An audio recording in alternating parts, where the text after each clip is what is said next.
Fana Slot, based on what we've seen so far, he's very heavy on he just needs really good wingers for his game to prosper. You could critique that possibly. You could say, like, you know, is he that one-dimensional, I suppose? But it's definitely been an issue this season, the wide areas. Well, let's move on then. Obviously, we wanted to talk about Yan Diomande today as well, another player that's been linked. Rumours that potential chats have taken place and that Liverpool, Bayern Munich feel anyway, that Liverpool might be ahead of them in the race for him to be signed by the Reds in the summer. Obviously, 19 years old from RB Leipzig, Yan Diomande. I think it's 9 goals and 7 assists in 25 Bundesliga appearances. Bit of a speed freak, tricky winger, breakthrough season at a football club we've had dealings with and sold or bought players from before. You know, this would fit that mould that I think Josh Slot is looking for. Yeah, he looks like a really interesting talent. I think the big thing is he's 19. He's still only 19, mate. So he's very much in the mould almost of what Jeremy Jacquet is. In that, you know, you could put him in the wonder kid brackets and you could put him in the brackets of a player who has world class potential that he could fulfil at Anfield for like years to come. Mm-hmm. He's only just moved to Leipzig last summer from Leganes, so there's a potential issue there. But if we use my NDI just quickly, you can see there that his assists and his chances created on the left in the Bundesliga this season. And one thing you will notice is that they kind of come from all over the park and stuff like that. There's a lot of cutbacks. There's a lot of, like, you know, passes towards the pen spot, which is what you want if you're fielding someone like an Isak, like a poaching number 9 who's probably going to shoulder more of the goal scoring workload in a life after Salah, basically. Would you mind just unticking chances created so we can just see the assists there? Yeah. There you go, yeah. And they're all very similar. The chances created are all the same style of pass, aren't they, really? Yeah. But I think one thing that's integral about him is, and it's similar to Semenyo, is he can play both sides. Got a good amount of experience this season. Well, when I say experience, he's literally been on the scene this season and this season only, but he does play both sides, so it would give you scope to mix up, I suppose, like we did with Rio a few days ago, where you can play him on the left, you can play him on the right. He is right-footed, so I would naturally prefer him on the left. But looking at the way he plays, very unpredictable, seems to do stuff on the fly that you wouldn't expect. Not so much of a scorer would be my prediction for, like, what his peak eventually looks like. I'm not sure he'll be a Salah Mane type forward. More in the mould for me of a dribbly carrier vibe, someone like a Liao potentially. But that suits what. Well, like a TK. Yeah, exactly, and it suits what Slot wants to. If you remember the other week when I said to you, when Liverpool are buying a centre back, you need to be able to put the centre back on the halfway line with Marmoush, and he'll just cope perfectly fine. Well, if you're buying a winger for him, he needs to be able to be put up 1-on-1 against Nuri, against Diogo Dalot, and he needs to be able to take him to the cleaners. And if he can't, don't buy him, 100%. And Diomande, I would put in that mould. I think he's of that type. So he's got the profile that Liverpool would look at. He's got the Red Bull background. He's 19 years old. He's probably earning very little, I would assume, considering he's just been bought from Leganes and he's only a teenager. So you might have to pay a bit with the transfer fee because he's only just signed for Leipzig, but you'll save it on the wages probably. Mm-hmm. Absolutely. But yeah, really interesting talent, and I would be looking on. Absolutely. So we've got some numbers, obviously, before FB Ref went kaput. RIP FB Refs. Yeah. It is absolutely useless now. It doesn't even have flipping passes. I know. Because I said to you, surely it's got passes yesterday, and you went, I'm not sure, Chris. Yeah, and I looked this morning, I was like, it doesn't even have the passes. So those passes for the McAllister one and all that, they're on the full deep dive on Redmen Plus. the comparison we did against Rice. That was manually collated from 5 fixtures for those 6 midfielders. So yeah, you're welcome. Anyway, for this one, we've used some stats that were right as of the 29th of the 12th. These were collected by Miz for our ex-transfer show that we did in December when we looked at Yandia Mande as a potential target for the summer and the long-term replacement of Mo Salah's series. So they're a little bit out of date, but it gives you a flavour for who he is as a player, so I think it's important. And also, freely available information doesn't exist anymore. So you can see on that left-hand side, I think, percentage of shots from inside the penalty box jumps out at me. 3 out of 4 shots basically are inside the penalty area. Gakpo, are you listening? Shot end and take-ons 1.1 a game. Take-ons 4.24 a game. Take-on success nearly 60%. So yeah, these are all really good. His miscellaneous data in the centre. Right then, he had a top speed of 35.98 kilometres an hour. He was making 26 sprints per 90, 88 intensive runs. And then you can see the percentile numbers amongst young players in that league, under 23s, I think it was. And he's, 94th percentile for non-penalty XG performance, 93rd percentile for open play shot creating actions, shot end and take-ons, 94th percentile, take-on success, 96th percentile. So very, very good in all of these. And just because the sprint stuff was a little bit out of date, he's the second fastest player recorded in the Bundesliga, and the Bundesliga are great for stats. Yeah. They'll give you the speed stats. So if you can go to my NDI now, Ricky J. Jones has been recorded at 36.46 kilometres an hour. It's a great name. Yan Diomande, 36. It's a great name. Yan Diomande, 36.3. And for completeness, Jeremy Frimpong in 24-25 was 36.34. You can see him there in 7th place in the Bundesliga, so I thought we'd check that as well. So he's Frimpong fast, which is to say he's bloody rapid. Hang on a minute, he's not Frimpong fast. He's Frimpong fast. I don't know anyone who is. He's Frimpong fast. All right, okay. He is 0.04 of a kilometre an hour slower than Jeremy Frimpong. Okay, that's impressive. 36.3 to 36.34. Yeah, that is impressive, to be fair. Which is kind of what we need. Yeah. And he's good at take-ons, and he's successful, and he tries them a lot.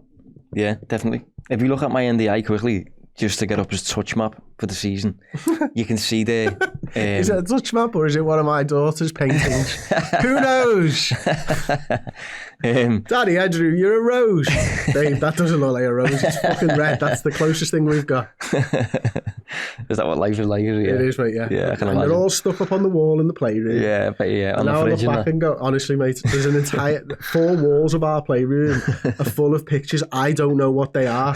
One is maybe a Father Christmas because it's red with a black belt.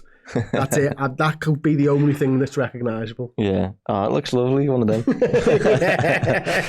Well, if we get that drawing of a rose back up, you can see on both flanks there the touches that he's getting. So as I said, he does play both sides. He's very touchline heavy.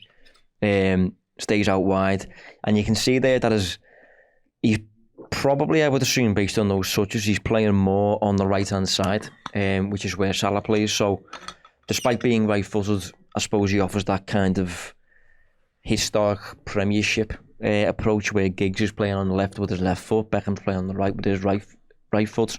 Probably before your time, eh, Josh? Yeah, but Diomande can certainly do that. So, yeah, another little interesting element attached to his game. Who's the centre forward for them? For Leipzig? It's a good question, actually. It's not Andre Silva, is it anymore? You getting enough? What am I? I'm trying to. I'm failing. Right. It's Romelu played the last game. Oh yeah, okay. Is that the lad from the middle of nowhere? Yeah, I know.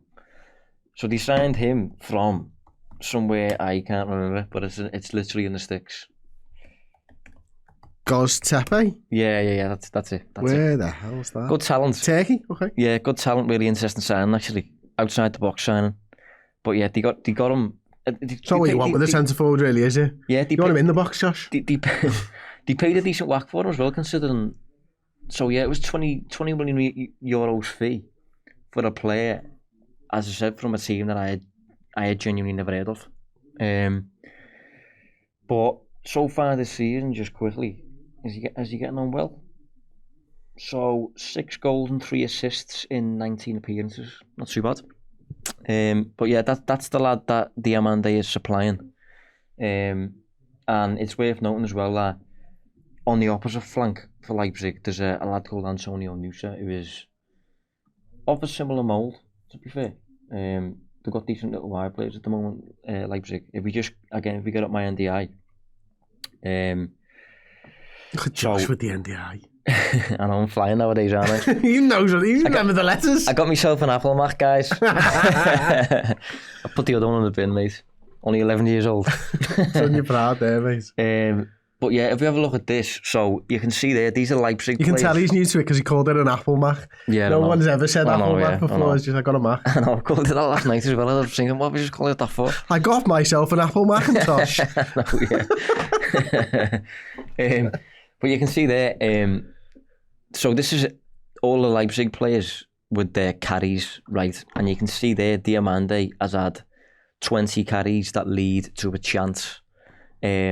Nusa is also there with 18 carries that led to a chance. And when it comes to leading to a shot, Diomande 12 and Nusa 28, which is really good. Wow. So that's probably something to watch. How old's Nusa nowadays? Yeah, the progressive carries are impressive there. Well, Antonio Nusa's 20.